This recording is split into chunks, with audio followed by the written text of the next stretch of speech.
No, none at all. None of that. Mind you probably had to get past the butler. Not necessarily. Mate, how about you can start off with Margaret Thatcher. You can ring up Blair and ask him when he's going to resign. Just think if a million people rang him up, asking him when he's going to go. We'd get repetitive stress injury to his left arm, picking the phone up. Well, no problem. His wife specialises in human rights, because it'd be offending his human rights to stay as Prime Minister. Thank you, Stuart. Stuart responding to the question, if we had phone books that were available to us 125 years ago, they're coming online today. Way back then, you didn't need the number, you just asked for the name. If that system were around now, who would you most want to call? Yes, a bit of creative, sideways thinking. 08704 20 20 20. Sadie's in Telford. Hello, Sadie. Hello, Mike. How are you? Oh, not too bad, thank you. Good. I just wanted to ring up, and the lady that did the poetry for you. Yes, wasn't that kind of her? I back her up, and I'm so very sorry you're going. I really am. It hurts me because I enjoy... I can hear every word you say, which you can't say for other presenters. And I love your programmes, and I do hope you come back. Oh, well, that's very kind, Sadie. Thank you. I feel very comfortable here. You know, it's very nice people. Yes, well, you get on to the management, and tell them what you're worth. Oh, don't tell them that. I couldn't take the wage cut. Anyway, come back as soon as you can. All right, I will. We'll be waiting for you. Thank you very much, Sadie. Merry Christmas. Happy Christmas. Thank you. Thank you very much. It's all right, though. It's all right. I can handle it early. Better than not at all. There are times when somebody says to you, we sent you a letter. And you say, yeah, well, I didn't get it. And they said, but we sent it. Listen to this. A retired postman who tried to destroy thousands of letters was in prison for 4 months the other day. He admitted setting fire to about 100 postal packets and trying to destroy up to 40,000 more in skips. He was in court at Neath in South Wales. He found to deliver packages from the Neath delivery office. What an extraordinary... 40,000 more packets were destroyed in skips. 100 postal packets were fired. My goodness gracious. No wonder stuff goes missing. Has it happened to you? I was talking to a guy I used to live around the corner from just about, 3 years ago or something, and he was telling me that the contents, pretty much the whole contents of a week's delivery was found round the corner on a grassy mound. There's no significance there, so I wasn't thinking about a grassy knoll in Dallas or in Texas or anything like that. But that must be an explanation. I mean, that's got to be worth cutting out the paper and holding up, taking it around to the delivery office and saying, look, I know this happens. 08704 20 20 20. David's in Croydon. Hello, David. Hello, Mike. How you doing? I'm doing fine. Now, are you a bit of a mathematician? No, I'm not. Not even with a calculator. Do you know what a polygon is? I'm going to say no, because otherwise I might spell the joke. That's a dead part. Do you know, did you hear about the constipated mathematician? That's not the bloke who worked it out with a pencil, is it? Yeah, it came out in logs. Oh, right. And can I tell you a quick joke before the news? Are you into jokes? Are you a bit like Ian Lee, a bit sensitive? It's a clean one, it's a quick one. Okay. By the way, I'm sorry to see you going. You're a true pro, and I think Stuart's a bit patronising. And Pauline's the salt of the earth. I think she's got Blackpool connections. Yes. Accrington Stanley lost to Watford. 6-5 on penalties. Right, this joke is about the... apologies to anybody who's channel hopping, but it's about the king of the potato family. Had 3 daughters. Each one of them wanted to get married. The first one says to her dad, Dad, I want to get married. He said, who are you marrying? I'm marrying the head of the Jersey Royals. He said, fine. Second one said, Dad, I want to get married. Who are you marrying? Well, I'm marrying the head of the King Edward's. Fine. Third one says, Dad, I want to get married. He said, who are you marrying? She said, I'm marrying John Motson. He says, no, you can't marry John Motson. Why not, Dad? He's only a commentator. laugh, Mike. I'm laughing. It's silent appreciation. It's silent appreciation. When are you coming back? Are you coming? I mean, it's 10 years. Before last week, it's 10 years before I spoke to you. You can't have been on the road that long. Yes, I went outside, parked the car, and I just got trapped inside. I couldn't get the key out of the lock. There must be an antidote. Have you had your Horlicks yet, or your Ovaltine, or...? No, it just makes my hand shake. I'm trying to keep off that sort of stuff. But will I see you, or will we hear you in another life? I think you might, sir. I should imagine so.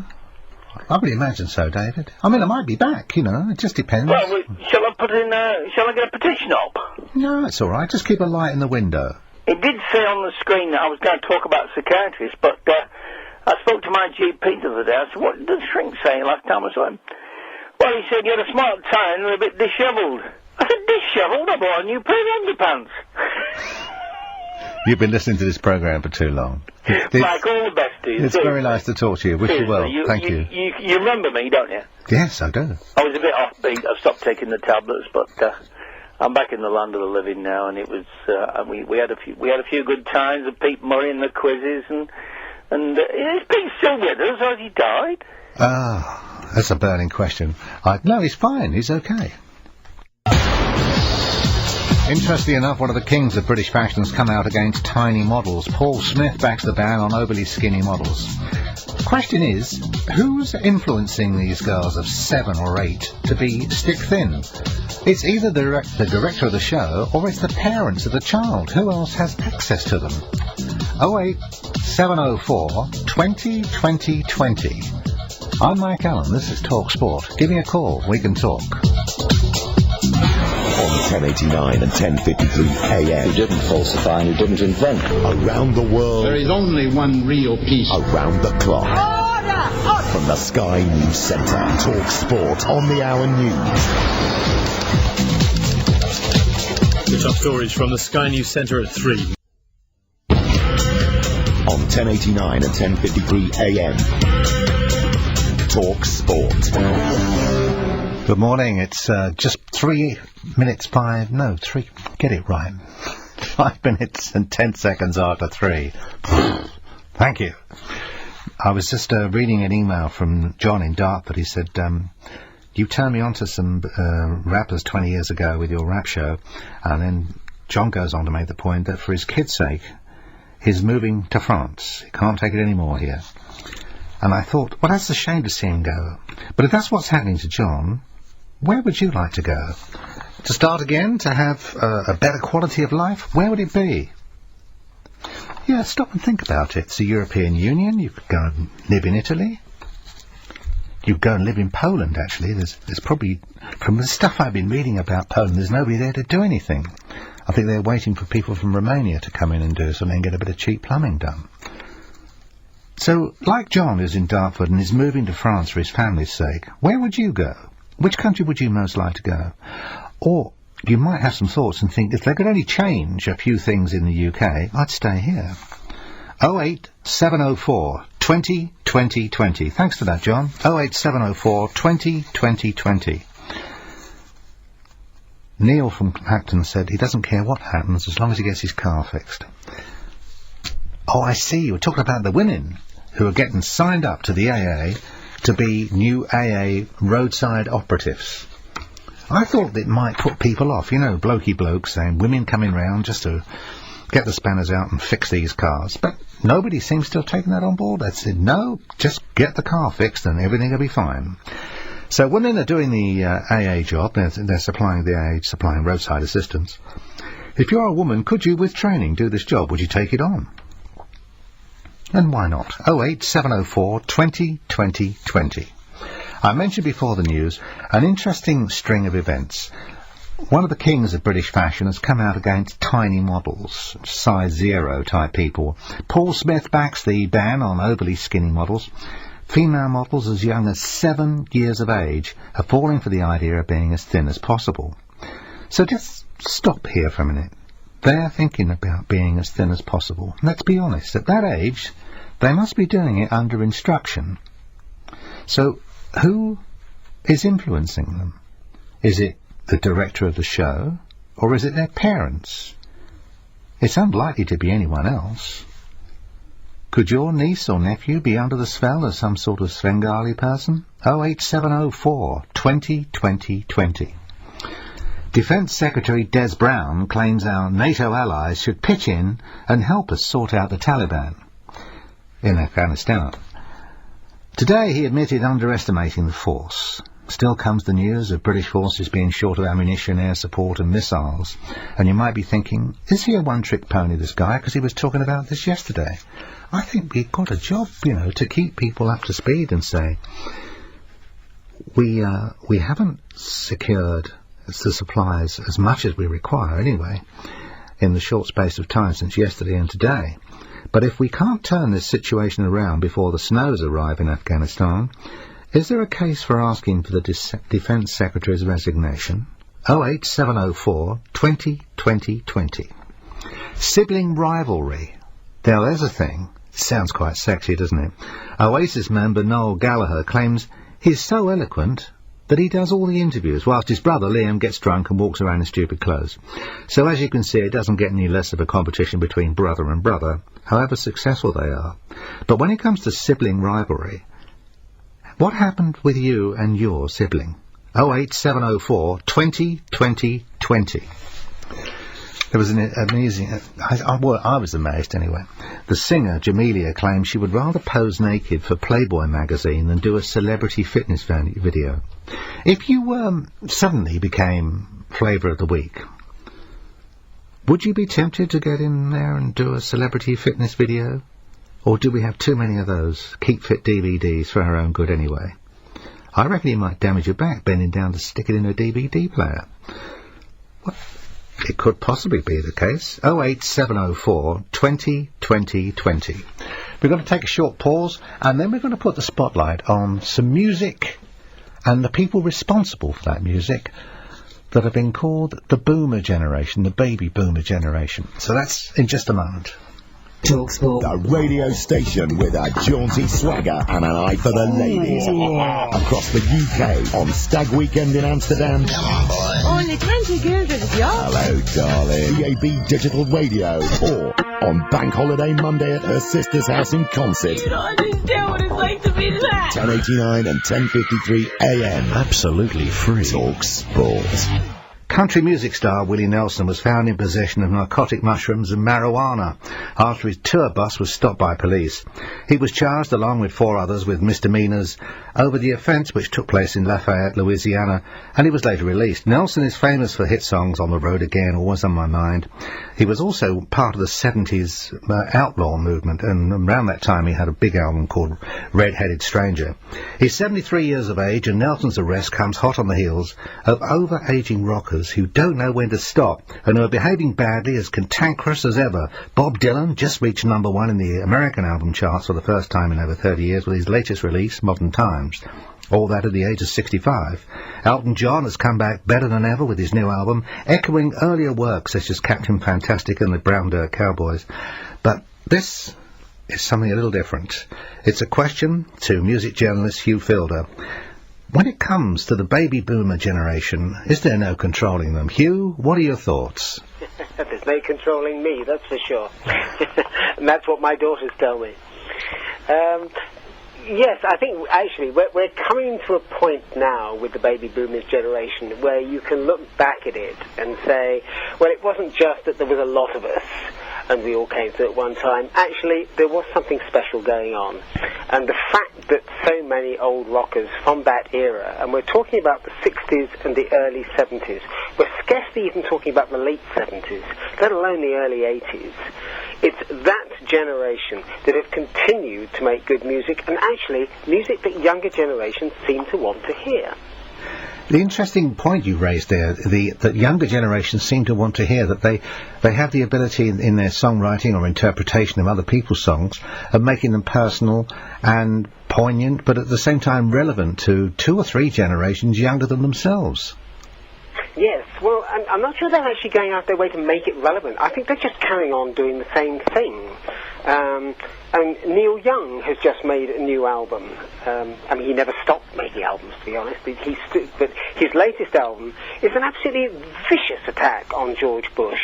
and the Iraq War, and he's really gone for it. It hasn't sold much. It doesn't sell much to beyond Neil Young fans. But Neil Young fans have spread downwards. They've picked up on it. And so you will find plenty of Neil Young fans who are in their 40s, in their 30s now, who are picking up on him. And maybe that message is still getting through. I have to say that by and large, the young generation do not have the sort of political commitment that the 60s generation had. That's interesting and as an observation because, of course, those 60s generation performers were fresh off the back of the Second World War, so they were raised with their parents telling them about the atrocities which had occurred. So they were probably a lot more politically aware, and if not politically aware, then situation aware from an earlier age than subsequent generations might have been. Yes, there's probably something in that. But I think it was also something about the era. I think you have to sort of sit down and say, actually, there was something about the 60s and the early 70s that, in musical terms, it became crucial. What it was, in fact, I mean, as a baby boomer, I can say this, music was my religion. I came to London in 1966, and the whole thing exploded in front of me. And it was all I and my friends talked about. We went to clubs constantly. We bought records by word of mouth. They weren't advertised on the radio. There were no pop shows on television. There was Top of the Pops. That was literally all there was on Ready, Steady, Go. But the rest of it, there was nothing else. You bought albums by word of mouth. I remember somebody ringing me up one morning and said, "Oi, I've got a band for you. They're called Led Zeppelin." I'd never heard of them. On his word, I walked into a record shop, asked for the record, got it, bought it, took it home and played it. Simple as that. I don't think that happens anymore. The whole thing has changed. It's become now a sophisticated marketing exercise. I think, well, I'm absolutely sure you're right, because people have stylists and themists, new word for you, yes, that actually prepare them for their next album and prepare their look. Yes, I think, to be fair, there was some of that going on in the 60s.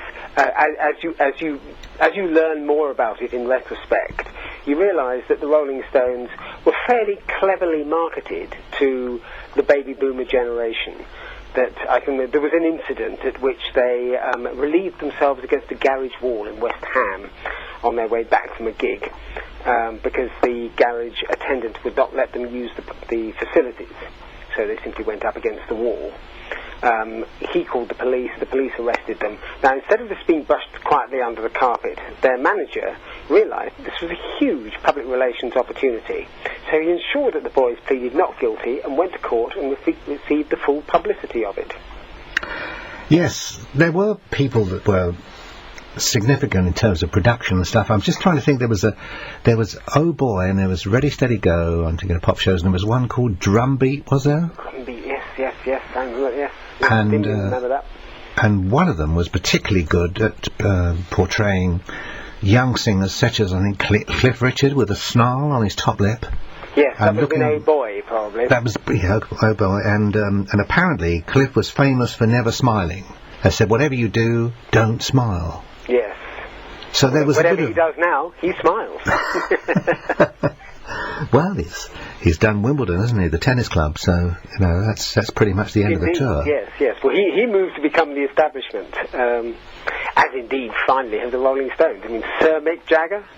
That I have to say, I find hard to work out. Why does a guy try so hard to join the establishment that tried so hard to do him in?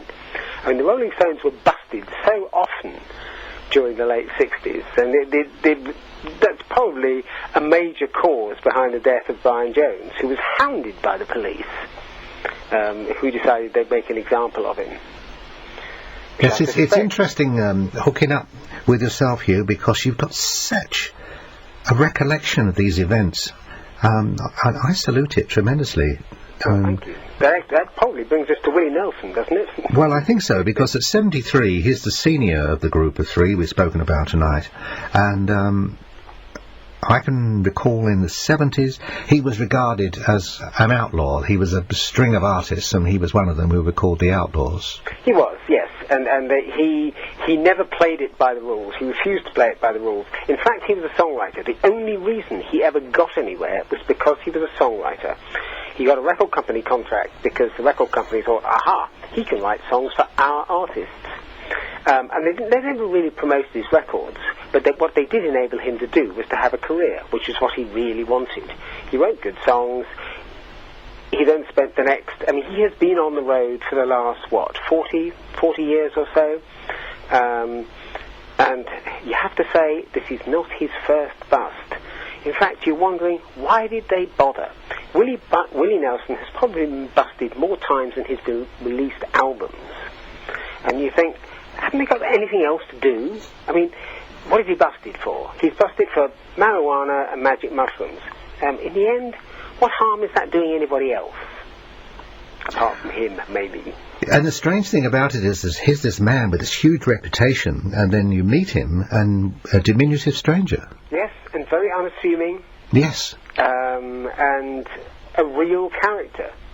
A real character who just happens to smoke loads of dope. And really, talking about Elton John, talking about our friend Willie Nelson, and just talking about those people, the baby boomer generation, they were a bit like wines, actually. They've aged relatively well. Yes, I think that again, I think you have to put that down to the fact that there was something special about that era. I've said it before, sorry, repeating myself. Late 60s, early 70s. There clearly was something musical. I think because the music was so significant, there was nothing else. These days, music is just part of a whole scene. Kids pick up on music and they can... I mean, they probably don't even listen to the music unless there's something visual they can watch with it. The idea that you'd actually go into a pair of headphones and disappear into an album for 20 minutes instead of headphones, not many of them would do that. They wouldn't know how to do it. And unless there's a video to go with it, they probably don't know what to do. And that's why artists like Elton John, who made records that he knew that... Maybe saw Elton John on the television until the late 70s. He knew that his records would be bought and played by people who had only really the dimmest idea of who he was, but they just liked his records. And so his records had a personality, they had a character. And even when he became the massive megastar that he was in the 80s and the 90s, and he reached the point where actually only about 1 in 5 Elton John records was good, he's maintained that, and now it's down to about 1 in 3 are good. And this one is good because he's gone back to that mid-70s album that he did, Captain Brown Dirt Captain Fantastic and the Brown Dirt Cowboy. That's the one, yes, you remember it better than I do. No, I've got it written down in front of me. Thank you. I'm saying it badly so it makes it sound as if I really know what I'm talking about. Right. Well, the new one, The Captain and the Kid, there has to be some relation there, doesn't there? He has to have thought back to that original album, and he's gone back and played with it again. And it was probably his first big concept album, and as such, it sort of represents quite a pinnacle of his career in that sense. Although I have to say, the first time he played it at Wembley Stadium. It was actually the week it was released. The record had only been out for about 3 or 4 days. And he came on, he was top of the bill. But the people before him was a band called the Beach Boys. And they came on, this was 1975, gorgeous hot Saturday afternoon. They came on, played their 20 golden hits. The crowd went mad. I mean, just, perfect dancing music. And then Elton John walked on and played an entire of an album that nobody even knew. And I remember watching, after about half an hour of Elton John's set, people were just screaming to the exits. He'd completely blown it. Wow. That's interesting because that album now is regarded as something of a pinnacle in his career. And obviously later on, from there he went on, toured across America with it, and everybody knew it by then. But he committed the sin of playing an album that nobody really knew. It's interesting because that concept sitting around at that time was just a bit before most commercial radio stations were established, and there was the station I used to work for used to have the slogan, all the hits and more. And that's a premise in presenting new music, because if you've got a few hits wrapped around the new ones, you'll keep their bottoms on their seats. Yes. But then That's about as profound as I'm prepared to get tonight. There certainly is that idea. And again, Elton John always knew, put 2 hit singles on your album, every one you do. And even this concept album had a couple of big hits on it. Can't actually remember what they were now. That's all right, Hugh. But I remember that it did. Yes, and that's important. Yeah. I want to thank you very much for being with us. It's very interesting to talk about these guys because they are very special people. Yes, and they continue to be. And I mean, the other interesting thing, I mean, we've just had a summer where you've been able to see the Stones, the Who, the Eagles. You're going to be able to go and watch Brian Wilson play the whole of Pet Sounds in a couple of months if you want to. And even further down the scale, should you be into the nostalgia game, you can go and watch Deep Purple, Wishbone Ash, Status Quo. I mean, Joe Brown, for goodness sake, he's still going. Then there's, Manfred Mann, Barclay James Harvest. The list is endless.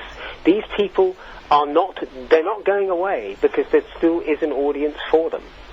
Hugh, thanks very much for being with us. You've restored my faith. I'm going to put my old leather trousers on.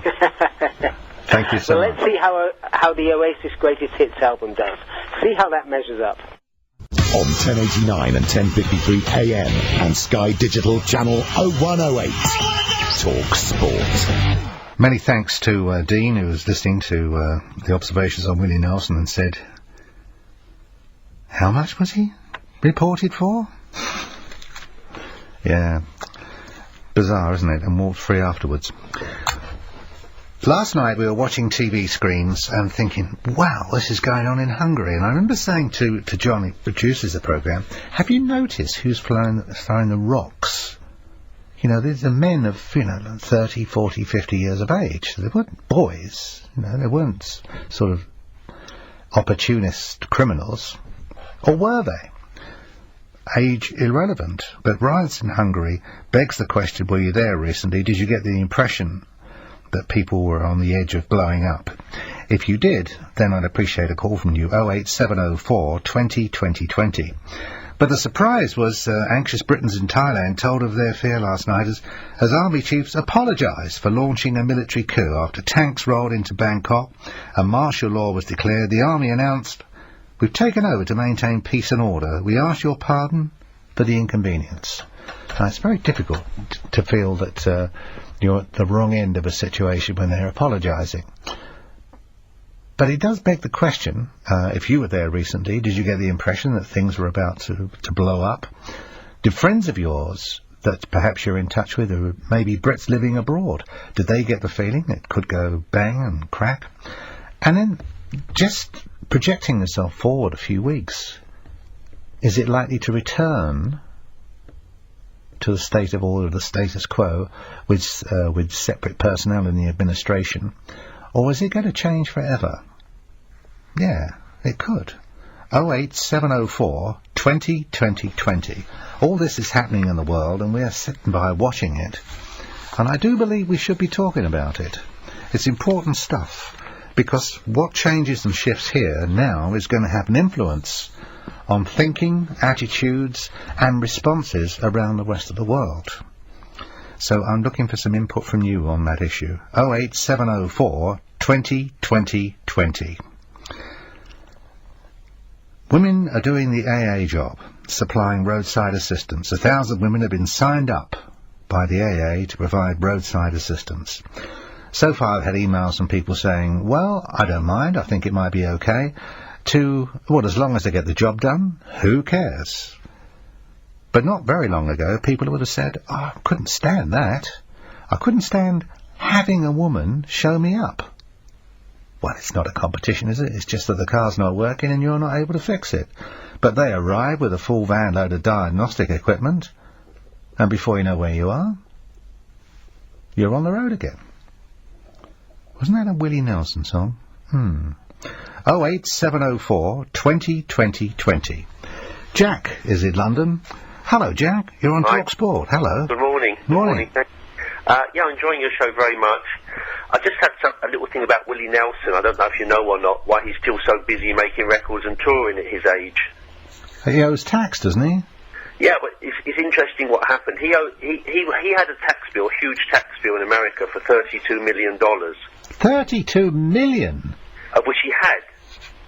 he got some of these smart accountants got hold of him and put him into a scheme, whereas the tax would be deferred indefinitely, and he would also make money out of the scheme.